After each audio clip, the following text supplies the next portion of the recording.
Hi, this is Alisha Rayne. I am coming to you not live from my very own headquarters, in which I'm recording the Sioux Falls Comedy Podcast, and I'm going to be interviewing Erin Clough from Omaha, Nebraska. She's going to be coming up to Sioux Falls to perform on July 12th. I'm very excited to speak with her. I hope you guys are too. Hi, Erin. How are you?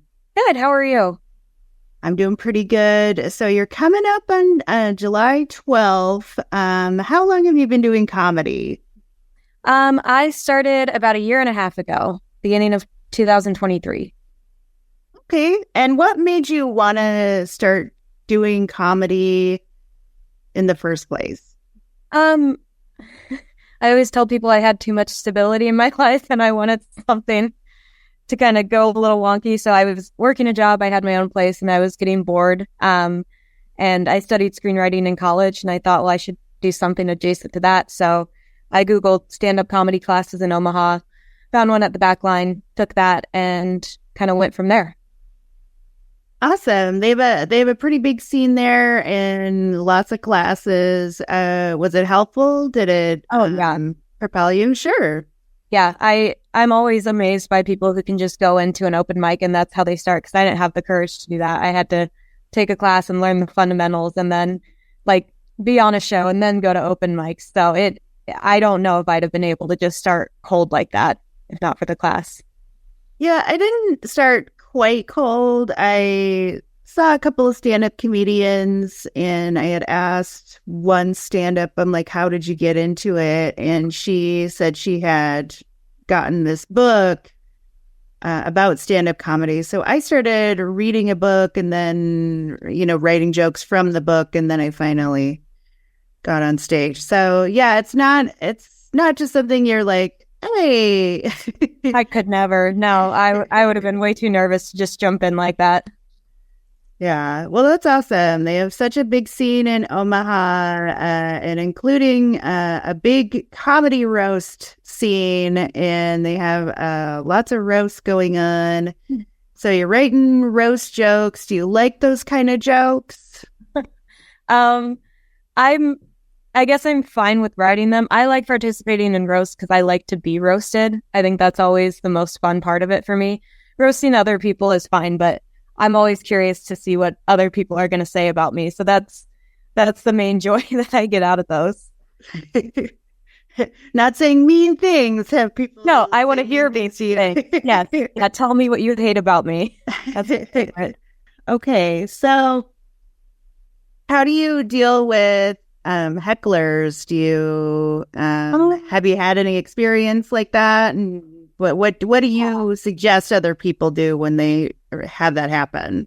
Yeah, I've had a few hecklers, not too many. I did have one at Funny Bone one night, and basically I kind of just sort of call them out. I try to keep it on theme with the joke. And the good thing was the guy at Funny Bone, he shut up after that. So, but I don't know. I try not to be too mean right away, but if they keep going, then I'll say kind of whatever I need to say to get them to shut up or leave. Okay. And the Funny Bone, that's kind of a big comedy, that's kind of a big comedy club out there. Have you seen any big comedians, been on the same stage as them, or? I did Clash of the Comics, which is a local competition where people can sign up, and then if you win, you get a guest spot for a touring comedian. So I won mine back in March, and then I got to open for Aaron Weber, who came through. And that was super fun. And I believe if they're still going to do it like they did last year, in December, they'll have Clash of the Clash, which is all of the winners throughout the year compete. And then you get to open for multiple touring comedians if you win that. So. Oh, very cool. So there's opportunities there at the Funny Bone. Definitely, yeah. And it's a very fun room to play. I like that. That's awesome. So what are your plans for comedy? Do you, what's your goals? I would say maybe current or short-term goals would be to travel more, go to more places. I'm excited to go to Sioux Falls again. That'll be my second time up there. So I'm excited about that. I'd like to go to like, Kansas City, Denver, get into some comedy festivals. I suppose long-term would just be like most people to quit my job and to get paid enough to do this to live on. So that would be that. That'd be ideal. Yes, that is the ideal mid-step, I guess. Yeah, I'd love to be at that mid-step. So you said you have a couple of shows coming up in Omaha. What else is coming up for you in the next couple weeks here? So I've got a roast at Backline coming up. That one, I can't remember the exact date. It's at 11 p.m. at the Backline. It's going to be a really late show, but it should be really fun. That's July 27th. And then I'm also on a show at Tiny House on the 25th. And both of those are very fun. I've done them both before. Very different vibes, but very fun. Fun crowds. Yeah, the Backline is a small theater, and they teach improv there. What about the Tiny House? Is that a house or? So Tiny House is, I believe it used to be a house. It's in like Little Bohemia. It's owned by a local comedian here, Megan Malone, and it's a bar now. And they have all sorts of events. They have a comedy show there about once a month. They have karaoke, DJ, music bingo, all sorts of stuff. And it is set up still like a house. So it's a really fun vibe, really intimate, small room to play to, but a really good crowd. That sounds like a lot of fun. I'll have to check it out next time I'm there. Very fun. Very cool.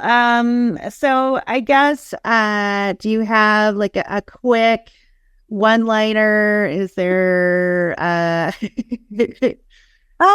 see, a one-liner. Got some shorter ones. I would say one of my shorter ones is I found out recently they don't serve alcohol at children's theater productions, which arguably one of the biggest places they should serve alcohol. So it's a huge market. Huge market. Like there's nothing more devastating and humbling than pre-gaming in a parking lot of a local elementary school before Seussical the musical. That'll take you down. So that's also a point I would stand on if I ran for office. All right. Awesome. Thanks for sharing the joke. I appreciate it. Is there one thing that you would say besides, hey, tell me a joke, which is what I just did? If there is one thing like a lay person maybe should not do when they say, oh yeah, I'm a comedian? I would say if it's maybe on par with tell me a joke, it's always, well, are you funny? And that's always, I don't know. I might not be for you. That is very subjective. It's open to interpretation, but that question is that's always a rough one to answer. Yeah. Yeah. All right, lay people, you hear that? Don't ask them if they're funny. We might not. We get paid to do this. Yes. So yes, but still open to interpretation. Exactly. Well, that was awesome. Thank you, Erin Clough. Again, she's going to be here this Friday, July 12th, opening up for Brooke Barcel, and we got a fun band. It's basically like a ladies' night at Lucky's Bar in the lower level. Misty Cans and the Horny Toads, that's the band. They'll be ending off the night. Erin Clough will be kicking us off, and I'm Alisha Rayne. I'll be hosting. This has been Sioux Falls Comedy Podcast. Thank you so much, everybody. We'll see you on Friday.